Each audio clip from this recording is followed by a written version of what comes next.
Hello guys, welcome back to my YouTube channel that is Mindful Movement. I hope all are doing it. ಇವತ್ತಿನ ಕ್ಲಾಸಲ್ಲಿ ನಾವು ನೋಡ್ತಿದ್ದೀರಿ fourth sem BCom question paper of business regulatory framework. ಇದು question paper ಬಂದು 60 marks ಇರುತ್ತೆ. As it is ನಿಮ್ಗೆ ಗೊತ್ತಿದ್ದಂಗೆ video start ಮಾಡೋಕ್ಕಿಂತ ಮುಂಚೆ ಇನ್ನೂ ನನ್ನ ಚಾನಲ್ ಸಬ್ಸ್ಕ್ರೈಬ್ ಆಗದಿರ ಹಂಗೆ ವೀಡಿಯೋಸ್ ನೋಡ್ತಿದ್ರೆ ಪ್ಲೀಸ್ ಸಬ್ಸ್ಕ್ರೈಬ್ ಆಗಿ, ಲೈಕ್ ಮಾಡಿ, ಶೇರ್ ಮಾಡಿ ಆ್ಯಂಡ್ ಕಮೆಂಟ್ ಮಾಡಿ.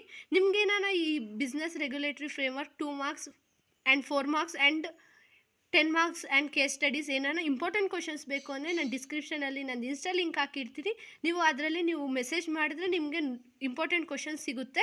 ಅದಕ್ಕೋಸ್ಕರ ನೀವು ನನ್ನ ಚಾನಲ್ನ ಸಬ್ಸ್ಕ್ರೈಬ್ ಆಗಿರಬೇಕು ಆ್ಯಂಡ್ ನನ್ನ ಇನ್ಸ್ಟಾನ ಫಾಲೋ ಮಾಡ್ತಿದ್ರೆ ಮಾತ್ರ ನಿಮಗೆ ಇಂಪಾರ್ಟೆಂಟ್ ಕ್ವಶನ್ಸ್ ಸಿಗೋದು. ಓಕೆ, ಬನ್ನಿ ಸ್ಟಾರ್ಟ್ ಮಾಡೋಣ. ಕ್ವಶನ್ ಪೇಪರ್ ಸೆಕ್ಷನ್ ಎ ಅಲ್ಲಿ ಎನಿ 5 ಬರಿಬೇಕು out of 7. Each questions carry 2 marks. And section B ಅಲ್ಲಿ ಎನಿ 3 ಬರಿಬೇಕು out of 5. Each questions carry 4 marks. And section C ಅಲ್ಲಿ ಎನಿ 3 ಬರಿಬೇಕು out of 5. Each questions carry 10 marks.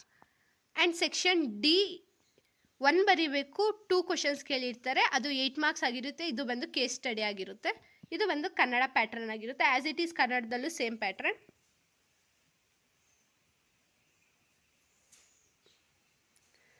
ನಿಂಗೆ ಏನಾನ ಈ ಸಬ್ಜೆಕ್ಟ್ದು important questions ಬೇಕು ಅಂದರೆ ಇನ್ಸ್ಟಾದಲ್ಲಿ DM ಮಾಡಿ. ಓಕೆ, ಸಿ ಇನ್ ನೆಕ್ಸ್ಟ್ ವೀಡಿಯೋ.